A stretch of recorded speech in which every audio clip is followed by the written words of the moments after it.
জলে এবং স্থলে যত বিপর্যয় ছড়িয়ে পড়েছে এগুলো মানুষের হাতের কামাই।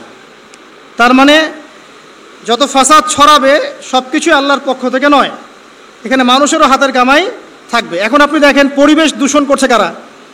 মানুষ। বনভূমি উজাড় করছে কারা? মানুষ। এই যে কার্বন মনোক্সাইডের পরিমাণ বাড়ছে বাতাসে, এগুলো কারা বাড়াচ্ছে? জিন, মানুষ। অর্থনীতির মধ্যে ফাসাদ কে করছে? সুদের মধ্য দিয়ে অর্থনৈতিক সিস্টেমে ফাসাদ কে ডেকে এনেছে? মানুষ। জাকাত বন্ধ করছি কারা? আমরা, তাই নয় কি? আপনি দেখেন সোশ্যালি যে সমস্যাগুলো হচ্ছে, এই যে জমি নিয়ে সমস্যা, আত্মীয়তার বন্ধন নিয়ে সমস্যা, টাকা পয়সার সমস্যা, পদের লড়াই, ক্ষমতার লড়াই, কারা করছে এগুলা? জিন শয়তান, মানুষ। এটা হচ্ছে কোরআনের এই আয়াতের ব্যাখ্যা, যে জলে এবং স্থলে যত বিপর্যয় এগুলো মানুষের হাতের কামাই। তার মানে মানুষেরও এখানে প্রচণ্ড রকম দোষ আছে। এই সংক্ষিপ্ত সময়ের আলোচ্য বিষয় আল্লাহ রাব্বুল আলামিনের গজব এবং পরীক্ষা। এই বিষয়টা নিয়ে আমরা আগে হয়তো এভাবে জুমার খুতবায় কথা বলিনি আলাদাভাবে। আজকে আমরা চেষ্টা করব ইনশাআল্লাহ তাআলা অল্প সময়ের মধ্যে পবিত্র কোরআন এবং হাদিস থেকে আল্লাহ রাব্বুল আলামিনের যে আযাব, যে গজব এবং আযাব এবং গজব নাজিল হওয়ার কারণগুলো কি কি, এগুলো থেকে পরিত্রাণ পাওয়ার উপায় কি, এবং আল্লাহ পাক যখন মুমিন বান্দাদেরকে পরীক্ষা করেন তখন তাদের করণীয় কি, এ বিষয়ে ইনশাআল্লাহ তাআলা একটি সংক্ষিপ্ত সারগর্ভ আলোচনা উপস্থাপন করার চেষ্টা করব ইনশাআল্লাহ। ওয়া মা তাওফীকি ইল্লা বিল্লাহ আলাইহি তাওয়াক্কালতু ওয়া ইলাইহি উনীব। আমাদেরকে শুরুটা করতে হবে ইবলিস থেকে। আমরা জানি যে ইবলিস আল্লাহ পাকের অনেক ইবাদত করত এবং সে এক পর্যায়ে ফেরেশতাদের সর্দার পর্যন্ত হয়েছিল। যখন আদম আলাইহিস সালামকে আল্লাহ পাক সৃষ্টি করলেন, আল্লাহ পাক সমস্ত মালায়েকাকে ডেকে বলেছিলেন যে আদমকে সেজদা করো। ফাসাজাদু ইল্লা ইবলিস, সবাই সিজদা করলো, শুধু ইবলিস করলো না। আল্লাহ পাকের আদেশ লঙ্ঘন করার কারণে আল্লাহ রাব্বুল আলামিন তাকে জান্নাত থেকে বহিষ্কার করলেন। সে হায়াত চাইলো, আমাকে দীর্ঘ হায়াত দেয়া হোক কিয়ামত পর্যন্ত, আল্লাহ পাক সেটা দিলেন। কিন্তু দুনিয়া এবং আখিরাতে আল্লাহ রাব্বুল আলামিন ইবলিসকে লানত করলেন, অভিশপ্ত করলেন। ইনশাআল্লাহ তাআলা ইবলিস এবং তার অনুসারীরা চিরস্থায়ী জাহান্নামে জ্বলবে ইনশাআল্লাহ। কিন্তু এখানে লক্ষণীয় বিষয় হচ্ছে ইবলিস কিন্তু নাস্তিক ছিল না। ইবলিসকে বের করে দেওয়ার সময় সে আল্লাহকে বলছিল, রব্বি রব্বি, হে আমার রব, আনজিরনি ইলা ইয়াউমি ইউবাসুন, আমাকে সেই দিন পর্যন্ত অবকাশ দিন যেদিন সবাইকে পুনরুত্থিত করা হবে। মানে কিয়ামত দিবস যে অবধারিত, এই আকীদা ইবলিসের ছিল। ইবলিস আল্লাহকে অস্বীকার করতো না। শুধুমাত্র আল্লাহ রাব্বুল আলামিনের একটা হুকুম পালন না করার কারণে আল্লাহ রাব্বুল আলামিন তাকে অভিশপ্ত করলেন। দুনিয়াতে সে যতদিন থাকবে অভিশপ্ত, জাহান্নামে যখন যাবে চিরস্থায়ী জাহান্নামে সে অভিশপ্ত। আমরা দেখতে পেলাম আল্লাহ পাকের এই যে ক্রোধ, এই যে গজব, তার নাজিল হওয়ার মূল কারণটা কি? অবাধ্যতা, আল্লাহ পাকের অবাধ্যতা। দেখুন আদম আলাইহিস সালামও কিন্তু গাছের ফল খেয়ে ফেলেছিলেন বা গাছের কাছে গিয়েছিলেন, যদিও ফল খাওয়ার কথাটা কিন্তু কোরআনে নেই। কোরআনে আছে তারা গাছের কাছে চলে গিয়েছিলেন। আর আমরা এটাকে অনেক এক্সটেনশন করেছি, গন্ধম ফল ইত্যাদি ইত্যাদি। এটা কি ফল ছিল এটা বড় কথা না, বড় কথা হচ্ছে আল্লাহ পাক বলেছিলেন গাছের কাছে যাবে না। আদম এবং হাওয়া আলাইহিস সালাম তারা চলে গিয়েছিলেন। দেখেন এখানেও কিন্তু আদম এবং হাওয়া আলাইহিস সালাম তারা আল্লাহ পাকের আদেশটা কিন্তু লঙ্ঘন করেছে, ইবলিসও করেছে। কিন্তু ইবলিস চিরস্থায়ী জাহান্নামী হচ্ছে। পক্ষান্তরে আদম আলাইহিস সালাম তওবা করে ফিরে আসছেন। এই তওবা করার কাজটা কিন্তু ইবলিস করে নাই। তাকে যখন জিজ্ঞাসা করা হলো যে তুমি কেন সিজদা করলে না, যাকে আমি আমার দুহাত দিয়ে সৃষ্টি করেছি তাকে কেন সিজদা করলে না, কিসে তোমাকে নিষেধ করলো সিজদা করতে? তো ইবলিস তখন উল্টা যুক্তি দিয়েছিল যে খলাকতানি মিন নার ওয়া খলাকতাহু মিন তিন, আমাকে সৃষ্টি করেছেন আপনি আগুন দিয়ে আর আদমকে মাটি দিয়ে। ইবলিস নিজের দোষ স্বীকার না করে, তওবা না করে, উল্টা নিজের ভুলটাকে প্রমাণ করতে চাইলো যেটাই সঠিক। ইবলিস কিন্তু সীমা লঙ্ঘন করার কারণে চিরস্থায়ী জাহান্নামী হচ্ছে না, বরং তার ভুলের উপরে অটল থাকার কারণে হচ্ছে, এবং এটাকে সাবিত করতে চাচ্ছে সে, আপনি রং, আমি রাইট, আমি আগুনের তৈরি, আমি কেন মাটির তৈরি আদমকে সেজদা করব। এই কারণে আবা ওয়াস্তাকবার, সে উদ্ধত হলো এবং অহংকার প্রদর্শন করলো। এই দুটো কারণে সে মূলত জাহান্নামে যাচ্ছে। পক্ষান্তরে আদম আলাইহিস সালাম তওবা করেছেন, সাথে সাথে ভুল বুঝতে পেরে বলেছেন রব্বানা যালামনা আনফুসানা ওয়া ইল্লাম তাগফির লানা ওয়া তারহামনা লানাকুনান্না মিনাল খাসিরিন। এই দোয়াটা তিনি পড়েছেন, আল্লাহ পাক তখন তাকে মাফ করে দিয়েছেন। আর এই দোয়াটা শিখিয়েও দিয়েছেন আল্লাহ পাক নিজেই। এই দোয়াটা আল্লাহ নিজেই শিখিয়ে দিয়েছেন, তারপরে তিনি এটা পড়েছিলেন। এখানে আপনি পার্থক্য বুঝতে পারছেন। আদম সন্তান ভুল করবে, এটা স্বভাব তার, আদম সন্তান ভুল করবেই। আল্লাহ পাক বলেছেন যে তোমরা যদি পাপ না করতে তাহলে আল্লাহ পাক অন্য কোনো সম্প্রদায়কে নিয়ে আসতো, যারা পাপ করে তওবা করতো, আল্লাহ ওদেরকে মাফ করে দিতেন। আল্লাহ পাকের এত দয়া। পক্ষান্তরে ইবলিস কিন্তু এই কাজটা করেনি। এখানে পার্থক্য আমরা বুঝতে পারছি যে আদম সন্তান আদম আলাইহিস সালাম তিনি তওবা করে ফিরে এসেছেন। এখানে আপনি বুঝতে পারছেন আল্লাহর ক্রোধ এবং গজব ইতিহাসের শুরুতে নাজিল হলো, হিস্ট্রির শুরুতেই। যদি আপনি আদম সৃষ্টি থেকে শুরু করে কিয়ামত পর্যন্ত একটা ইতিহাসের বই চিন্তা করেন, তাহলে প্রথম পৃষ্ঠাতেই এই ঘটনা। প্রথম পৃষ্ঠাতেই ইবলিস অবাধ্য হলো, আল্লাহ পাক রাগান্বিত হলেন। তাহলে আল্লাহর ক্রোধ এবং গজব নাজিলের প্রথম কারণ কি? আল্লাহর অবাধ্যতা এবং অহংকার, উদ্ধত আচরণ করা, আল্লাহর আদেশ নিষেধ না মানা, সিম্পল। আল্লাহ পাকের আদেশ নিষেধের পরোয়া না করা, এটা হচ্ছে গজব নাজিলের প্রধান কারণ। আর ক্ষমা প্রাপ্তির প্রধান কারণ কি? তওবা। আদম আলাইহিস সালাম তওবা করেছেন, আল্লাহ পাক মাফ করে দিয়েছেন। এবার সামনে যাই। আদম আলাইহিস সালামের দুই ছেলে হাবিল এবং কাবিল, কে কাকে হত্যা করেছিল? কাবিল হাবিলকে হত্যা করেছিল। কাবিল হাবিলকে হত্যা করেছে। সূরা মাইদার মধ্যে ঘটনাটা চমৎকার করে দেয়া আছে। যখন কাবিল হাবিলকে হত্যা করতে চাচ্ছিল, আর এটা কোনো মেয়ে সংক্রান্ত বিষয় ছিল না যেমনটা অনেকে বানিয়েছে, এটা ছিল এই কারণে যে হাবিলের কুরবানি কবুল হচ্ছিল, কারণ হাবিল কুরবানি করছিল আল্লাহকে সন্তুষ্ট করার জন্যে, আর কাবিলের কুরবানি কবুল হচ্ছিল না। তখন কবুল হওয়ার নিদর্শন ছিল যে ওই জবাই করা পশুটাকে আসমান থেকে কোনো আগুন এসে খেয়ে ফেলতো, এটা হচ্ছে কবুলিয়তের নিদর্শন। এখন এটা নাই। তো কেন আমার ইবাদত কবুল হচ্ছে না? ওটা হচ্ছে এই হিংসার বশবর্তী হয়ে কাবিল হাবিলকে হত্যা করেছে। আর হাবিল বলছিল যে তুমি যদি আমাকে হত্যা করার জন্য হাত বাড়াও, আমি তোমাকে হত্যা করার জন্য হাত বাড়াবো না। এটা ছিল হাবিলের কথা। কাবিল যখন হত্যা করে ফেললো, এরপর সে তার ভাইয়ের লাশটা নিয়ে বসে আছে। লাশ কিভাবে দাফন করতে হয় এটা তার জানা নাই। আল্লাহ পাক তখন কাককে পাঠালেন। কাক অনেক প্রাচীন প্রাণী, মনে হয় আমাদের চেয়ে আগে হয়তো বা পৃথিবীতে কাক ছিল, হতে পারে, আল্লাহ ভালো জানেন। আল্লাহ পাক কাককে তখন পাঠালেন, সে তার ঠোঁট দিয়ে মাটি খুঁড়ে দেখিয়ে দিল কিভাবে মাটি খুঁড়ে দাফন করতে হয়। সুবহানাল্লাহ। শিক্ষা আমাদের চারপাশে আছে। প্রকৃতি থেকে আল্লাহ পাক শিখতে বলেছেন। পাহাড় থেকে শেখেন কিভাবে দৃঢ়তার সাথে দাঁড়িয়ে থাকতে হয়। মানুষ সমালোচনা করবে, আঘাত করবে, অত্যাচার করবে, এরকম ঢিল আপনার গায়ে লাগবে, ঢিল ভেঙে চূর্ণ বিচূর্ণ হয়ে যাবে, পাহাড় দাঁড়িয়ে থাকবে। সমুদ্রের কাছ থেকে শেখেন বড় মন, আকাশের কাছ থেকে শেখেন, পাখির কাছ থেকে শেখেন। এগুলো কিন্তু কোরআনেই আছে, আমি বানিয়ে বলছি না। আল্লাহ পাক প্রকৃতি থেকে শিখতে বলেছেন এবং সফর করতে বলেছেন। ওয়াসিরু ফিল আরদ, তোমরা জমিনে সফর করো বেশি বেশি। যুব সমাজকে এখন বলবো যে আপনারা এই ডিভাইসে এডিক্টেড না হয়ে ঘোরেন, দেশটা ঘুরে দেখেন, জেলা জেলায় ঘোরেন, সফর করেন, ঘোরেন। এতে করে আপনাদের মাইন্ড ফ্রেশ হবে, ডিভাইস এডিকশন কম হবে, আল্লাহ নিদর্শনগুলো দেখবেন, শিখতে পারবেন। আল্লাহ বলেছেন জমিনে ছড়িয়ে পড়ো, বিচরণ করো এবং ভ্রমণ করো, দেখো আল্লাহ পাকের নিদর্শনগুলো দেখো, ফানজুর কাইফা কানা আকিবাতুল মুকাজ্জিবিন, এবং লক্ষ্য করে দেখো যে আল্লাহর বিধানকে অস্বীকারীদের কি পরিণতি হয়েছিল।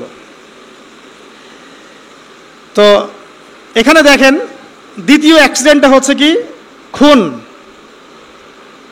ভাই ভাইকে হত্যা করছে। আর এই হাবিল কাবিলের এই সুন্নত কিন্তু এখন পর্যন্ত চলমান আছে। দেখবেন ভাই ভাইয়ের শত্রু এখন, ধর্মীয় ক্ষেত্রেও, পলিটিক্যাল ক্ষেত্রেও, গ্লোবাল ক্ষেত্রেও ভাই ভাইয়ের শত্রু। খ্রিস্টান দুইটা কান্ট্রি লড়াই করছে, দেখবেন দুটাই খ্রিস্টান। মুসলিম দুটা কান্ট্রি লড়াই করছে, দুটাই মুসলিম। মুসলিম দুটা পলিটিক্যাল দল লড়াই করছে, দুটাই মুসলিম। মুসলিম দুইজন ধর্মীয় আলোচক বা ধর্মীয় আলেম একে অপরের বিরুদ্ধে লেগে আছে, সবাই মুসলিম। হাবিল কাবিলের সুন্নত। এখানে আমাদেরকে হতে হবে কি, কাবিল না হাবিল? হাবিল। তুমি যদি আমাকে হত্যা করার জন্য হাত বাড়াও, আমি তোমাকে হত্যা করার জন্য হাত বাড়াবো না। একটা হাদিস বলি আপনাদেরকে, নবী সাল্লাল্লাহু আলাইহি ওয়াসাল্লাম বলেছেন, পৃথিবীতে সর্বপ্রথম হত্যাকাণ্ড ঘটিয়েছে কাবিল। এ কারণে পৃথিবীতে কিয়ামত পর্যন্ত যত মানুষ খুন হবে, সমস্ত এই পাপের একটা একটা করে অংশ কাবিলের আমলনামায় যুক্ত হবে। নাউযুবিল্লাহ। এই হাদিস জানতেন? নবীর সন্তান কাবিল, কিন্তু নবীর সন্তান। তো ভাষা, বংশ, রক্ত এগুলো কিন্তু আল্লাহর কাছে হক এবং বাতিলের মানদণ্ড না, তাকওয়া ছাড়া। যাই হোক, সামনে যাই। এখানে আপনি দেখছেন আল্লাহ পাকের এই যে গজব কাবিলের উপরে আসলো, কারণটা কি? সীমালঙ্ঘন করা, হত্যা।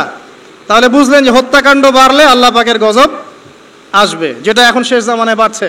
নবী করিম সাল্লাল্লাহু আলাইহি ওয়াসাল্লাম বলেছেন, শেষ জামানায় যে ব্যক্তি কাউকে হত্যা করবে সে জানবে না আমি কি জন্য হত্যা করছি, আর যাকে হত্যা করা হবে সেও বুঝবে না যে আমাকে কেন হত্যা করবে।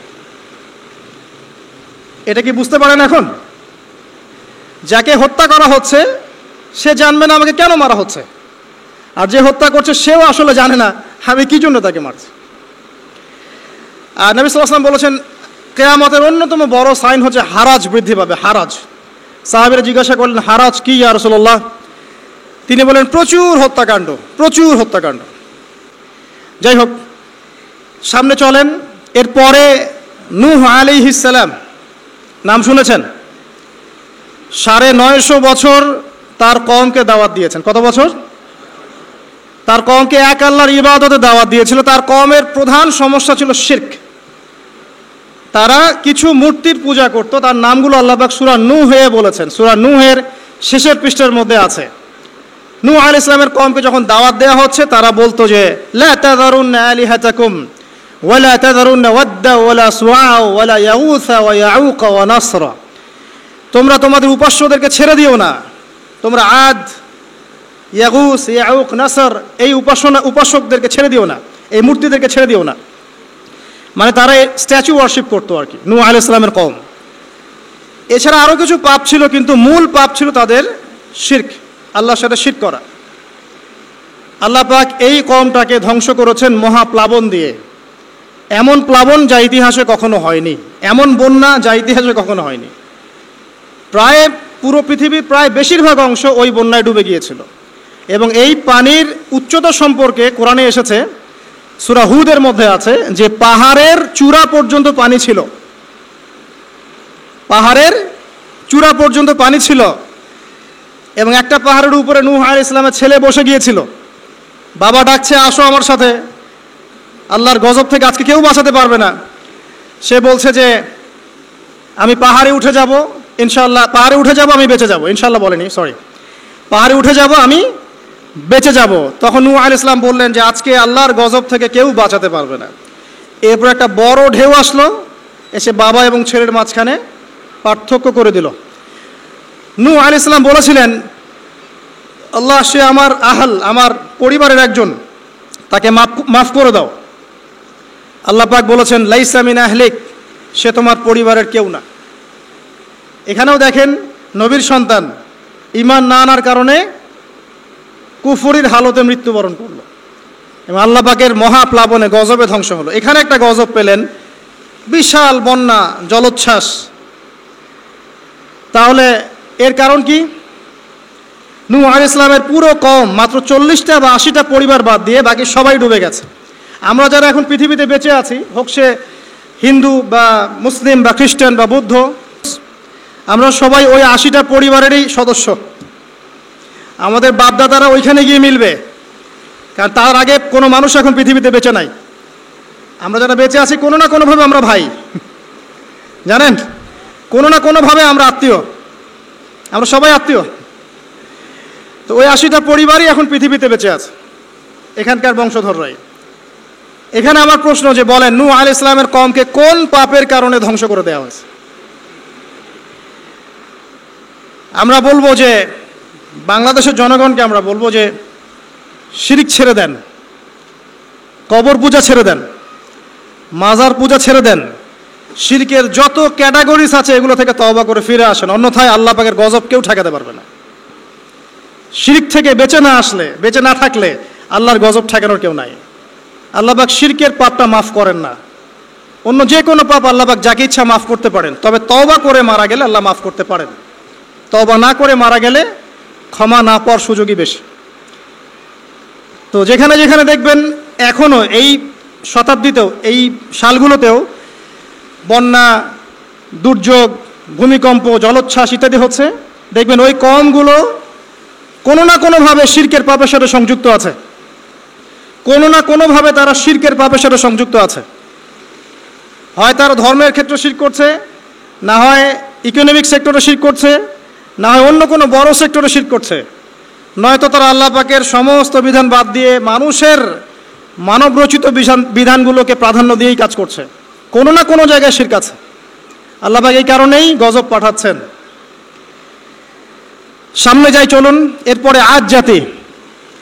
আজ জাতির লোকরা ছিল প্রচণ্ড লম্বা চওড়া, অনেক লম্বা। আর আমি যেগুলো বলছি এগুলো কোনো রূপকথা নয়, এগুলো সবগুলো কোরআনের পাতায় পাতায় আছে। সূরা বাকারা পড়েন, সূরা হুদ পড়েন, সূরা নূহ পড়েন, বনী ইসরাঈল সূরাটা পড়েন, সূরা শুআরা পড়েন, এগুলোর মধ্যে এই ঘটনাগুলো পাবেন। একটা ছোট্ট সূরা আছে, সূরা কমার, সূরা আর রহমানের ঠিক ইমিডিয়েট সূরাটা। এই সূরাটা যদি বাসায় গিয়ে পড়েন, দেখবেন এখানে এই সব জাতিগুলোর বর্ণনা দেওয়া আছে খুব সংক্ষিপ্ত আকারে। আজ জাতির লোকেরা অনেক লম্বা চওড়া ছিল, প্রচণ্ড শক্তিশালী। তো তারা ইয়েমেন, হাদরামাউত এই জায়গায় বসবাস করত, পাহাড় কেটে বাড়ি নির্মাণ করত। তাদের কাছে আল্লাহ পাক হুদ আলাইহিস সালামকে পাঠালেন। তাদেরও প্রধান পাপ ছিল শিরক। দ্বিতীয়ত আরও কিছু পাপ ছিল। এক নম্বর, অহেতুক বিনা কারণেই তারা অনেক উঁচু উঁচু সৌধ নির্মাণ করত, এটা কোরআনে আছে। অহেতুক বিনা কারণে, দুনিয়ার চাকচিক্যের কারণে উঁচু উঁচু অট্টালিকা এবং সৌধ নির্মাণ করত, যেগুলো অপচয় ছিল, অপচয়। এবং তারা মানুষকে প্রচণ্ড প্রহার করত। ইযা বাতাসতুম জাব্বারিন, আল্লাহ পাক কোরআনে বলেছেন, যখন তোমরা কাউকে মারো প্রচণ্ড রকম কঠিন মারো আর কি। এই মায়ের সিস্টেম এখনও আছে সব জায়গাতেই। মানুষকে প্রচণ্ড নির্মমভাবে তারা মারত এবং উঁচু উঁচু সৌধ নির্মাণ করত, শিরক করত। এবং একটা কথা বলতো, যখন হুদ আলাইহিস সালাম দাওয়াত দিতেন তখন একটা কথা বলতো, মান আশাদ্দু মিন্না কুওয়া, এই কথাটা। ফিরআউন যেমন বলতো আনা রাব্বুকুমুল আ'লা, এরকম আজ জাতি বলতো মান আশাদ্দু মিন্না কুওয়া, আমাদের চেয়ে শক্তিশালী আর কে আছে, আমাদের চেয়ে শক্তিশালী আর কে আছে। এখনকার বিশ্বে এমন কথা মানুষ বলে না, আমাদের চেয়ে পরাশক্তি আর কে আছে, আমরা সুপার পাওয়ার। এরাও বলতো মান আশাদ্দু মিন্না কুওয়া।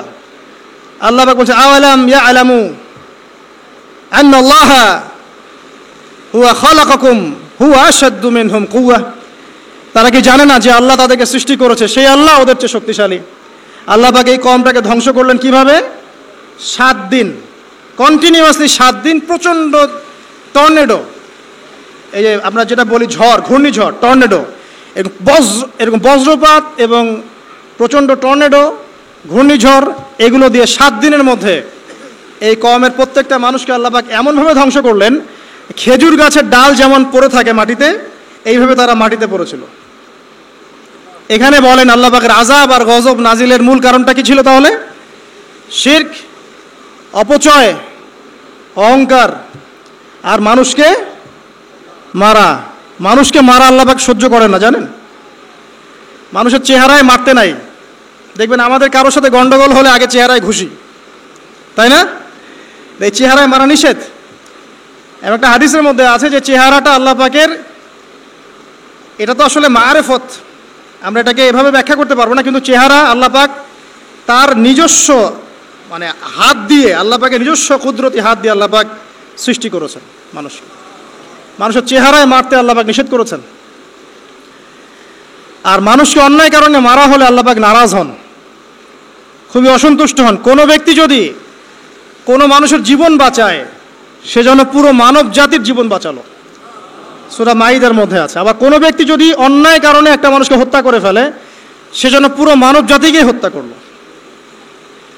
আজকে বিশ্বের বুকে সবচেয়ে সস্তা রক্ত কাদের? অথচ একজন মুসলিম যে ব্যক্তি লা ইলাহা ইল্লাল্লাহ পড়ে, এই ব্যক্তি যতদিন পর্যন্ত জীবিত আছে আল্লাহ পাক কিয়ামত দিবেন না ইনশাআল্লাহ। একজন ব্যক্তি পৃথিবীতে যতদিন থাকবে যে লা ইলাহা ইল্লাল্লাহ কালিমা পড়ছে, আল্লাহ আল্লাহ বলছে, ততদিন পর্যন্ত আল্লাহ পাক কিয়ামত দিবেন না ইনশাআল্লাহ। একজন মুসলিমের সম্মান দেখেন তাহলে। সেই মুসলিমদের রক্ত এখন সস্তা, চাইলেই যে কেউ মারতে পারে। ফান্তাজিরু, আল্লাহ পাক বলেছেন তোমরা অপেক্ষা করো। ওয়া ইন্না মাআকুম মিনাল মুনতাজিরিন, এবং আমরাও তোমাদের সাথে অপেক্ষা করছি। আল্লাহ পাক কোরআন এটা বলেছেন। এরপরে সামনে যান, এরপরে জেনারেশন আসলো সামুদ জাতি। সামুদ আদ জাতির ভাই, একই রকম, ওরাও ফিজিক্যালি অনেক স্ট্রং, তাল গাছের সমান সমান লম্বা, পাহাড় কেটে কেটে বাড়ি নির্মাণ করে। এরাও শিরক করলো এবং একটা স্পেশাল পাপ করলো। সেটা কি? আল্লাহ পাকের একটা মোজেজা আল্লাহ পাক দান করলেন ওদেরকে, একটা উটনি, যেটা সালেহ আলাইহিস সালামের উটনি ছিল। তো আল্লাহর পক্ষ থেকে ইনস্ট্রাকশন ছিল যে এই উটনি তোমাদেরকে দুধ দিবে আর অনেক সুযোগ সুবিধা দিবে। আল্লাহ পাকের মোজেজা, মিরাকেল, এটাকে নষ্ট করো না, ধ্বংস করো না। তখন সালেহ আলাইহিস সালামের কওমের কয়েকজন ব্যক্তি এই উটটাকে হত্যা করলো, আর উটের পা কেটে ফেললো, উটটাকে হত্যা করে ফেললো। আল্লাহ পাকের নিদর্শনকে অস্বীকার করার কারণে আল্লাহ পাক এদেরকে ধ্বংস করলেন। কিভাবে? বজ্রপাত, বিজলি দিয়ে। এখন দেখেন না, বজ্রপাতে বহু মানুষ মারা যাচ্ছে। এটা নতুন না, কিন্তু এই বজ্রপাতে সামুদ জাতিকে আল্লাহ পাক ধ্বংস করেছে। তাহলে এই বজ্রপাত কি প্রাকৃতিক দুর্যোগ না আল্লাহর গজব? এই যুগের মিডিয়াগুলো তখন থাকলে বলতো যে সামুদ জাতি আজকে প্রাকৃতিক দুর্যোগে ধ্বংস হয়েছে এবং নূহ আলাইহিস সালামের কওম প্রাকৃতিক একটা বড় বন্যায় ধ্বংস হয়েছে, এবং আদ জাতি ধ্বংস হয়েছে প্রাকৃতিক ঝড়ে।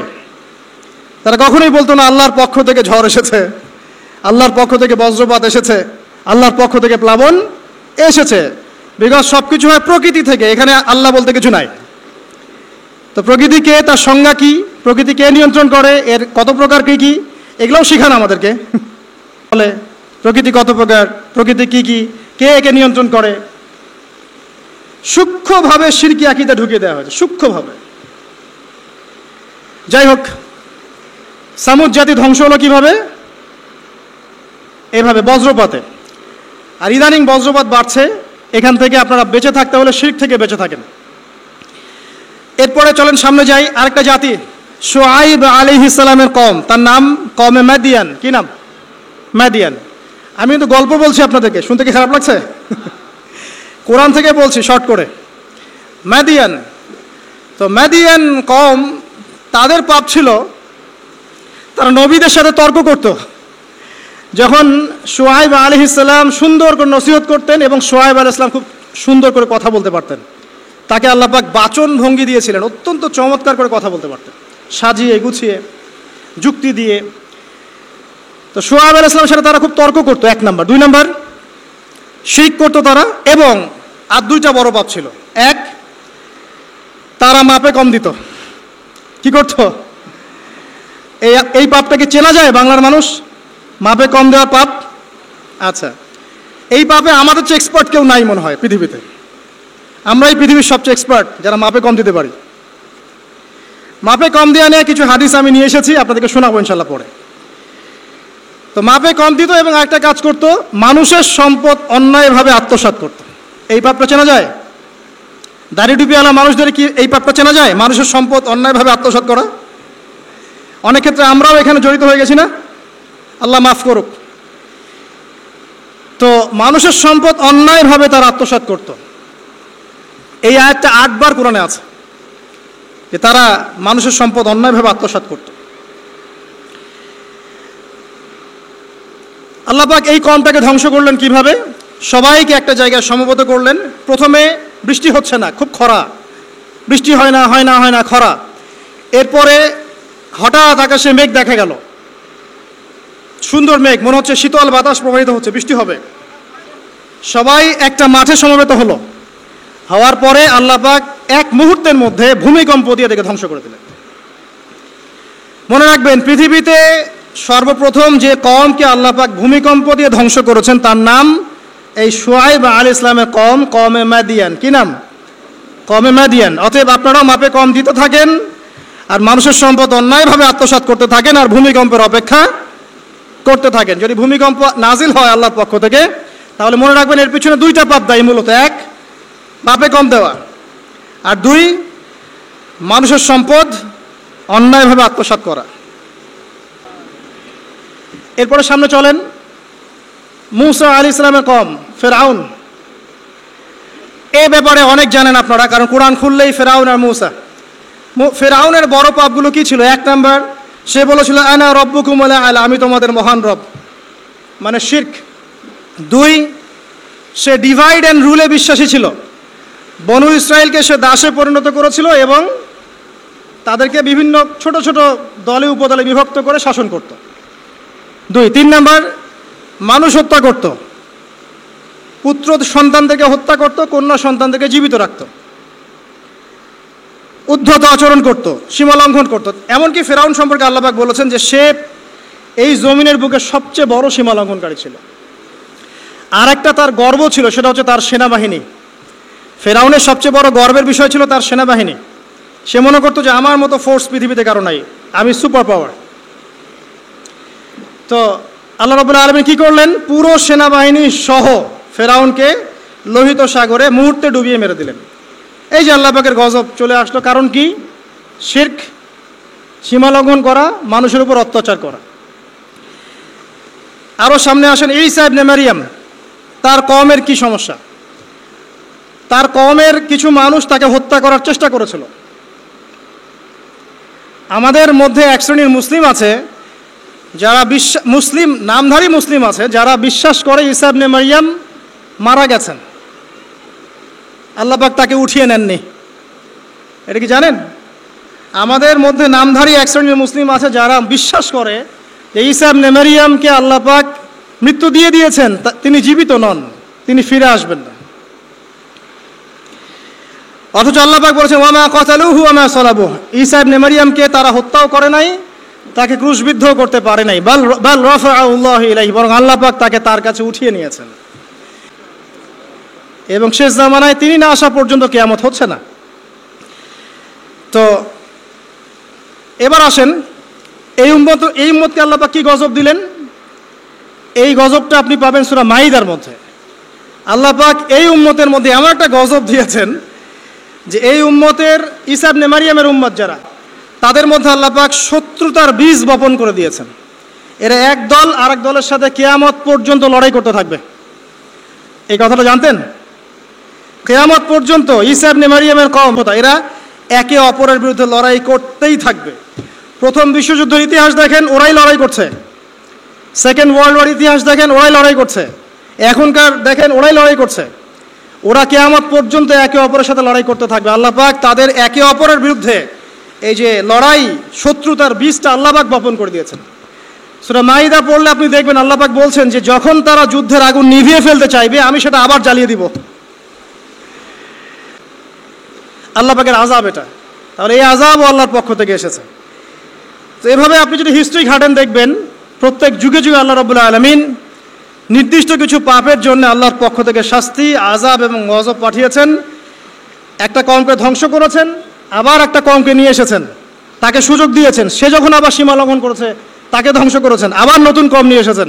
এই সিলসিলা চলতেই আছে। সর্বশেষ নবী মুহাম্মদুর রাসূলুল্লাহ সাল্লাল্লাহু আলাইহি ওয়াসাল্লাম, এখন বলেন তার কওম পুরোপুরি ধ্বংস হয়নি কেন? আমাদের এই কওম পুরোপুরি একবারে ধ্বংস হয়ে যায়নি কেন আদ সামুদ নূহের মতো? উত্তর, নবী করিম সাল্লাল্লাহু আলাইহি ওয়াসাল্লামের দোয়া। নবী করিম সাল্লাল্লাহু আলাইহি ওয়াসাল্লাম দোয়া করেছিলেন আল্লাহর কাছে, আল্লাহ আমার কওমকে একবারে ধ্বংস করে দিও না। আল্লাহ পাক কবুল করেছেন।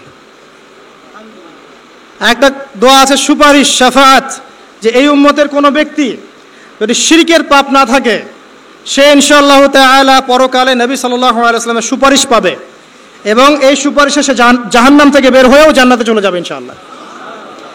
আর একটা দোয়া ছিল, আল্লাহ আমার উম্মত যেন একে অপরের সাথে মারামারি করে না মরে। আল্লাহ পাক এই দোয়াটা কবুল করেন নাই।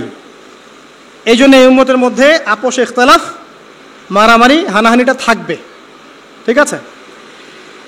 তবে নবী করিম সাল্লাল্লাহু আলাইহি ওয়াসাল্লামের সাথে যারা শত্রুতা করেছিল, আবু জাহেল, আবু লাহাব, উতবা, শাইবা, রাবিয়া, এরা যারা ছিল, আল্লাহ পাক এদেরকে কিন্তু ধ্বংস করেছেন। বদরের কূপে এদের লাশ পাওয়া গেছে। এখন এই উম্মতের উপরে কি কি পাপের কারণে কি কি গজব আসতে পারে এর দুই একটা আমি আপনাদের কাছে শোনাচ্ছি। আমি আপনাদের জন্য লিখে নিয়ে আসছি আর কি কিছু টপিক। এই উম্মতে মুহাম্মাদের উপরে কিছু কিছু পাপের কারণে আযাব আসবে। তার আগে আমি একটু বলতে চাই যে উম্মতে মুহাম্মাদের উপরে যে কোনো বিপদ আপদ বালা মুসিবত আসলেই এটা যে আল্লাহর গজব, ব্যাপারটা এমন নয়। এখানে দুরকম বিষয় হতে পারে। এক, আল্লাহ পাক পরীক্ষা করছেন, আল্লাহ পাক মুমিন বান্দাদেরকে পরীক্ষা করছেন, অথবা দুই, আল্লাহ পাক আমাদের পাপের কারণে শাস্তি প্রদান করছেন। আগে আমরা দেখি যে কোন কোন পাপের কারণে আল্লাহ পাক শাস্তি দিতে পারেন। এরপর আমরা দেখব যে মুমিন বান্দাদের প্রতি আল্লাহ পাক পরীক্ষা নিলে সবর করলে কি প্রতিদান হবে ইনশাআল্লাহ। আর সর্বশেষে আমরা দেখব যে কি কাজ করলে আমরা এগুলো থেকে বেঁচে থাকতে পারবো এবং এমত অবস্থায় আমাদের করণীয় কি হবে। আসুন, সৈয়দ আলী রাদিয়াল্লাহু আনহু থেকে একটা হাদিস এসেছে তিরমিজিতে 2211 নম্বর হাদিস, যে আলী রাদিয়াল্লাহু আনহু থেকে বর্ণিত আছে, রাসূলুল্লাহ সাল্লাল্লাহু আলাইহি ওয়াসাল্লাম বলেছেন, হাদিসটা খুব ভালো করে শোনেন। রাসূলুল্লাহ সাল্লাল্লাহু আলাইহি ওয়াসাল্লাম বলেছেন, যখন আমার উম্মত এই 15টা পাপে লিপ্ত হবে, এই 15টা পাপে লিপ্ত হবে, তখন তাদের উপর আল্লাহর পক্ষ থেকে আযাব এবং গজব আসতে শুরু করবে। হাদিস আসলে অনেক আছে, কিন্তু সবগুলো বলার সময় থাকবে না, আমি মূল কয়েকটা বলছি, এগুলোর মধ্যে সব পড়ে যাবে ইনশাআল্লাহ। যখন আমার উম্মত এই 15টা কাজ করবে, তখন তাদের উপর আল্লাহর পক্ষ থেকে আযাব এবং গজব অবধারিত আসবে। এক নাম্বার পাপ যখন এই উম্মতের মানুষ করবে, এক, যখন তারা গনিমতের মালকে ব্যক্তিগত সম্পদ মনে করবে। গনিমতের মাল বোঝেন? রাষ্ট্রীয় সম্পদ, পাবলিক প্রপার্টি, এটাকে যখন মানুষ ব্যক্তিগত সম্পদ মনে করে ব্যবহার করা শুরু করবে, এটা কি মিল পাওয়া যায়? আচ্ছা। 2 নাম্বার, যখন কারো কাছে আমানত রাখা হবে, আমানত, এবং সে এটাকে ব্যক্তিগত সম্পদ মনে করবে। বুঝতে পারছেন? আমানত রেখেছে, এটা খেয়ানত না করাটাই কর্তব্য, কিন্তু এটাকে যখন ব্যক্তিগত সম্পদের মতো মানুষ ইউজ করবে, শেষ করে ফেলবে, নষ্ট করে ফেলবে, তখন আল্লাহর আযাব আসবে। 3, যখন মানুষ যাকাত আদায় করাটাকে জরিমানা মনে করবে, যাকাত দিতে চাইবে না, যাকাতটাকে জরিমানা মনে করবে, কি সমস্যা, কি বার্ডেন, যাকাত আবার দেওয়া লাগে কেন, আমরা তো ট্যাক্স দেই। যাকাতকে মানুষ জরিমানা মনে করবে। একটু চিন্তা করে দেখবেন যে বাংলাদেশে কত % মুসলিম নামাজ পড়ে আর কত % মুসলিম যাকাত দেয়। শুধু যাকাতের টাকাগুলো যদি আমরা একত্রিত করতে পারতাম, বড় বড় মেগা প্রজেক্ট করা সম্ভব ছিল, অনেক বড় বড় প্রজেক্ট করা সম্ভব ছিল, অনলি যাকাতের টাকা দিয়েই। আর যাকাতের টাকা এক বছরে শেষ হয়ে যায় না, পরের বছর আবার ঘুরে আসবে। ঠিক আছে, ইসলামিক ইকোনমিক্সের বেইজই হলো যাকাত। এটা নিয়ে আমরা ইনশাল্লাহ আরেকদিন কথা বলবো। 4 নাম্বার, যখন স্বামী, সমাজের স্বামী যারা আছে, এরা স্ত্রীদের আঁচল ধরে থাকবে। বুঝতে পারছেন? স্বামী স্ত্রীর আঁচল ধরে থাকবে, মানে স্ত্রীর অনুগত, স্ত্রী যা বলবে তাই।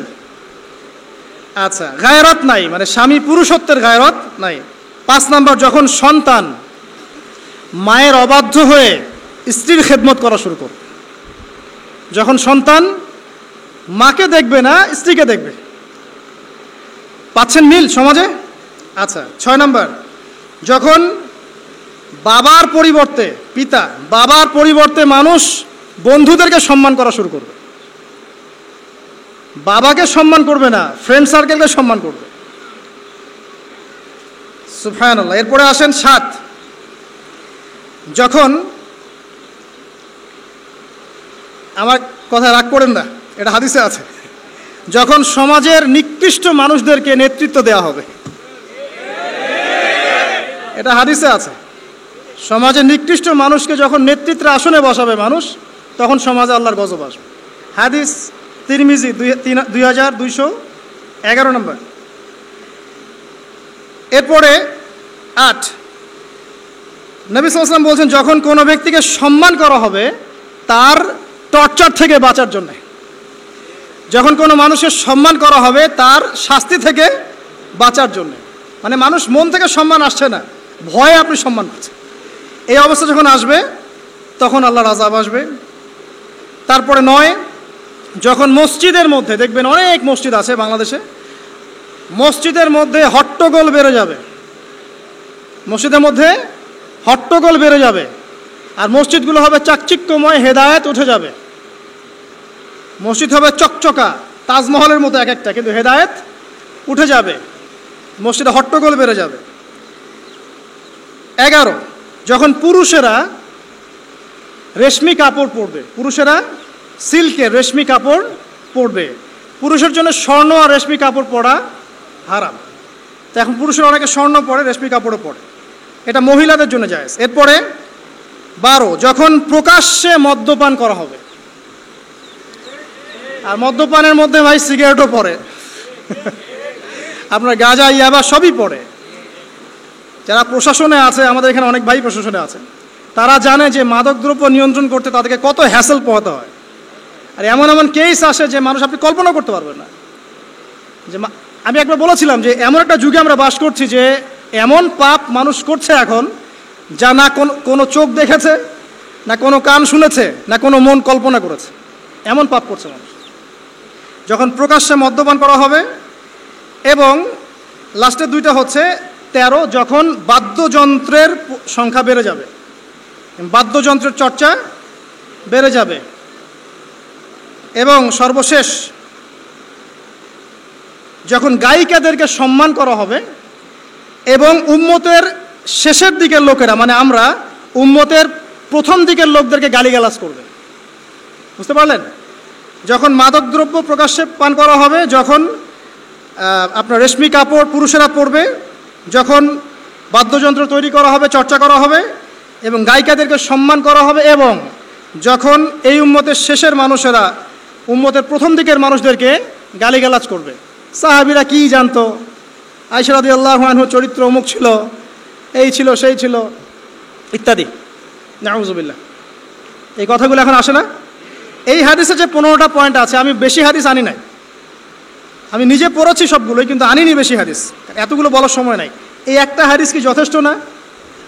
হাদিসের রাবি আলী রাদিয়াল্লাহু আনহু তিনি বলছেন, যখন এই আমলগুলো সমাজে বেশি বেশি চালু হয়ে যাবে, তখন কি হবে? নবী সাল্লাল্লাহু আলাইহি ওয়াসাল্লাম বলছেন যে তখন জমিনের মধ্যে আল্লাহর পক্ষ থেকে গজব আসবে। কি কি? 1 নাম্বার, প্রবল ঘূর্ণিঝড়, জলোচ্ছ্বাস। 2, আগুনও বর্ষণ হতে পারে, হাদিসে আসছে। 3, ভূমিকম্প হবে বেশি বেশি। 4, মানুষের আকৃতি পরিবর্তন হয়ে যাবে, মানুষের আকৃতি পরিবর্তন হয়ে যাবে। এই হাদিসটা আমি আপনাদের জন্য এনেছিলাম। এরপরে আসেন, আরেকটা হাদিস আছে। এইটাতে যাওয়ার আগে আমি কোরআনের একটা আয়াতে যাচ্ছি, সূরা রুমের 41 নম্বর আয়াত। আল্লাহ পাক এই আয়াতে বলছেন আযাব নাজিল হওয়ার একটা কারণ, যাহারাল ফাসাদু ফিল বাররি ওয়াল বাহরি বিমা কাসাবাত আইদিন নাস, এটা একটা কারণ। জলে এবং স্থলে যত বিপর্যয় ছড়িয়ে পড়েছে এগুলো মানুষের হাতের কামাই। তার মানে যত ফাসাদ ছড়াবে সব কিছুই আল্লাহর পক্ষ থেকে নয়, এখানে মানুষেরও হাতের কামাই থাকবে। এখন আপনি দেখেন, পরিবেশ দূষণ করছে কারা? মানুষ। বনভূমি উজাড় করছে কারা? মানুষ। এই যে কার্বন মনোক্সাইডের পরিমাণ বাড়ছে বাতাসে, এগুলো কারা বাড়াচ্ছে? জিন, মানুষ। অর্থনীতির মধ্যে ফাসাদ কে করছে? সুদের মধ্য দিয়ে অর্থনৈতিক সিস্টেমে ফাসাদ কে ডেকে এনেছে? মানুষ। যাকাত বন্ধ করছি কারা? আমরা, তাই নয় কি? আপনি দেখেন সোশ্যালি যে সমস্যাগুলো হচ্ছে, এই যে জমি নিয়ে সমস্যা, আত্মীয়তার বন্ধন নিয়ে সমস্যা, টাকা পয়সার সমস্যা, পদের লড়াই, ক্ষমতার লড়াই, কারা করছে এগুলা? জিন শয়তান, মানুষ। এটা হচ্ছে কোরআনের এই আয়াতের ব্যাখ্যা, যে জলে এবং স্থলে যত বিপর্যয় এগুলো মানুষের হাতের কামাই। তার মানে মানুষেরও এখানে প্রচণ্ড রকম দোষ আছে, অন্যথা আল্লাহ পাক তো আর এখানে এমনি এমনি গজব পাঠাতেন না। এরপরে আসেন, সিলসিলা সহিহার মধ্যে আরও 5টা পাপের কথা আছে, যে 5টা পাপের কারণে সমাজে আল্লাহ পাকের গজব আসে। এই 5টা পাপ আমি আপনাকে শোনাচ্ছি। হাদিস নাম্বার এটা হচ্ছে মিশকাতের 5370, সহিহার 106-107 পৃষ্ঠায়। 1 নম্বর, নবী সাল্লাল্লাহু আলাইহি ওয়াসাল্লাম বলছেন, যখন এই উম্মতের মধ্যে ব্যভিচার ছড়িয়ে পড়বে, যখন এই উম্মতের মধ্যে ব্যভিচার তো বোঝেন, জেনা ব্যভিচার ছড়িয়ে পড়বে, যেটা এখন রন্ধ্রে রন্ধ্রে জেনা ব্যভিচার, ঘরে ঘরে জেনা আর ব্যভিচার আর পরকীয়া চলছে, তখন সমাজে এমন কিছু রোগ ব্যাধি দেখা দিবে, এমন কিছু মহামারী আসবে যেগুলো আগে কখনো ছিল না। কোরআন এবং হাদিসের ঊর্ধ্বে কোনো কথা আছে? সব কিছু স্পষ্ট, কিন্তু মানি বা না মানি এটা আমাদের ব্যাপার, বাট শুনতে তো আপত্তি নাই। শুনতে আপত্তি আছে? আচ্ছা। 2 নাম্বার, যখন এই উম্মতের মানুষ মাপে কম দেওয়া শুরু করবে, যখন আমি বললাম না মাপে কম দেওয়া, একটা হাদিস শোনাবো, মাপে কম দেওয়া শুরু করবে, তখন এই উম্মতের মধ্যে দুর্ভিক্ষ দেখা দিবে। কি দেখা দিবে?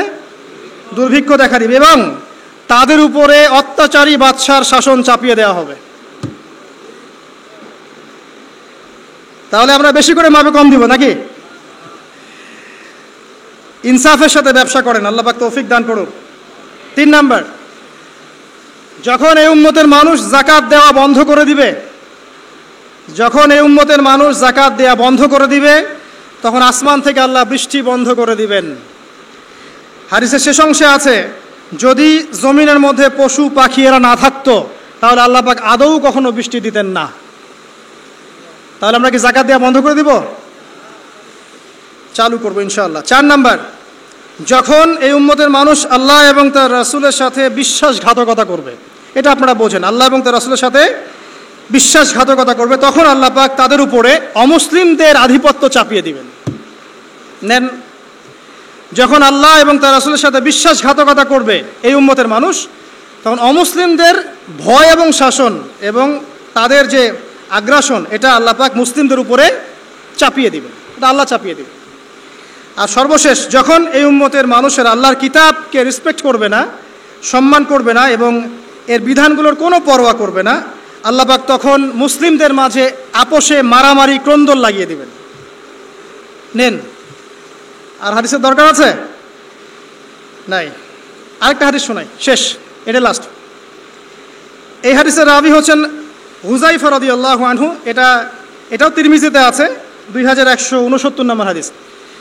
নবীজি বলছেন, লা তা'মুরুন্না বিল মা'রুফ, তোমরা অবশ্যই সৎ কাজের আদেশ করবে, মুসলিমরা তোমরা অবশ্যই সৎ কাজের আদেশ করবে, ওয়ালা তানহাউনা আনিল মুনকার, এবং তোমরা অবশ্যই মন্দ কাজ থেকে মানুষকে নিষেধ করবে।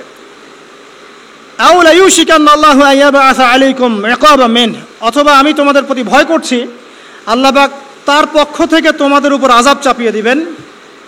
সুম্মা তাদউনাহু, এরপর তোমরা আল্লাহকে ডাকবে, লা ইউস্তাজাবু দুআআকুম, তোমাদের দোয়া তখন কবুল হবে না। এখানে আযাব নাজিলা একটা কারণ পেলাম, যখন সৎ কাজের আদেশ, অসৎ কাজের নিষেধ আমরা ছেড়ে দিব, আল্লাহর পক্ষ থেকে গজব মাস্ট বি আসবে, এবং তখন মানুষ দোয়া করবে, আল্লাহ এই দোয়া কবুল করবেন না। এখন এগুলো হলো যদি আল্লাহর পক্ষ থেকে গজব হয়, তাহলে এই বিষয়। আর এমন হতে পারে যে আল্লাহর পক্ষ থেকে পরীক্ষা, যদি আল্লাহর পক্ষ থেকে পরীক্ষা হয় তাহলে সুসংবাদ আছে। কীরকম? আল্লাহ রাব্বুল আলামিন সূরাতুল বাকারার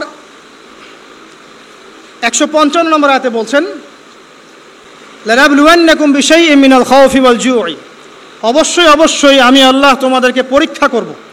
আর পরীক্ষা কাদের উপরে আসবে? যারা মুমিন তাদের উপরে, যারা আল্লাহ পাকের বিধিবিধান মেনে চলছে, আল্লাহর গজব নাজিলের মাধ্যম বানাচ্ছে না, তাদের উপরে পরীক্ষা আসবে। তো আমরা আগে চিন্তা করব যে আমরা এদের কাতারে পড়ি কিনা। আর যদি পড়ি তাহলে এই সলিউশন। যদি আল্লাহ পাক আমাদেরকে পরীক্ষা করেন বিপদ দিয়ে, বালা মুসিবত দিয়ে, তাহলে আল্লাহ বলছেন অবশ্যই আমি তোমাদেরকে পরীক্ষা করব মিনাল খাউফি, কিছু ভয় দিয়ে, ওয়াল জুই, এবং ক্ষুধা দিয়ে পরীক্ষা করব, ওয়া নাকসি মিনাল আমওয়ালি ওয়াল আনফুস, তোমাদের নফস জানমালের ক্ষতি দিয়ে পরীক্ষা করব, ওয়াস-সামারাত, এবং ফসল ফলাদির ক্ষতি দিয়ে আমি তোমাদেরকে পরীক্ষা করব। ওয়াবাশশিরিস সাবিরিন, যারা সবর করবে এদের জন্য সুসংবাদ। এরা কারা? যারা বলে ইন্না লিল্লাহ ওয়া ইন্না ইলাইহি রাজিউন, আমরা আল্লাহর জন্য, আমরা আল্লাহর দিকে ফিরে যাব। তাহলে যদি আল্লাহর পক্ষ থেকে পরীক্ষা হয়ে থাকে তাহলে আমরা সবর করব ইনশাআল্লাহ তাআলা। আল্লাহ পাক বলছেন 5টা বিষয় দিয়ে আল্লাহ পাক পরীক্ষা করবেন: জানের ক্ষতি, মালের ক্ষতি, ভয়, ক্ষুধা এবং ফসলের মাধ্যমে। এরপর যারা সবর করবে তাদের জন্য অনেক পুরস্কার আছে। আল্লাহ পাক বলছেন যে যখন আল্লাহ পাক কোনো কওমের কল্যাণ চান, যখন আল্লাহ পাক কোনো কওমের কল্যাণ চান, আল্লাহ রাব্বুল আলামিন সেই কওমকে বিপদ আপদ বালা মুসিবত দিয়ে পরীক্ষা করেন। যখন আল্লাহ পাক কোনো মুসলিম কওমের কল্যাণ চান তখন আল্লাহ পাক তাদেরকে বিপদ আপদ বালা মুসিবত দিয়ে পরীক্ষা করেন। বুখারীর মধ্যে একটা হাদিস এসেছে 5642 নম্বর। নবী করিম সাল্লাল্লাহু আলাইহি ওয়াসাল্লাম বলেছেন যে একজন মুসলিম ব্যক্তির যদি কোনো ক্লান্তি হয়, অথবা কোনো অসুখ হয়, রোগ হয়, অথবা দুশ্চিন্তা হয়, এমনকি যদি তার পায়ে একটু কাটাও বিধে, আল্লাহ রাব্বুল আলামিন এই ওসিলায় তার গুনাহগুলোকে মাফ করে দেবেন ইনশাআল্লাহ। তাহলে আল্লাহ পাকের যদি পরীক্ষা হয়, আমরা সবর করি, তাহলে আমরা এই বেনিফিট পাবো ইনশাআল্লাহ, এই ফজিলত পাবো ইনশাআল্লাহ।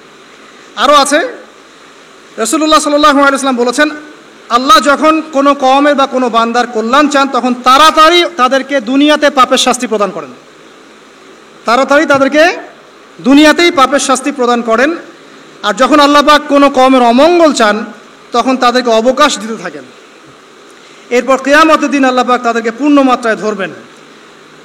অতএব যখন কোনো জাতির পরীক্ষা চলে আসে তারা যেন ধৈর্য ধারণ করে, আর যারা আল্লাহর পরীক্ষা অসন্তুষ্ট হবে আল্লাহ পাক তাদের প্রতি অসন্তুষ্ট হবেন। এটা একটা হাদিস, এটা মুসলিমে এসেছে 2396 নম্বর হাদিসে।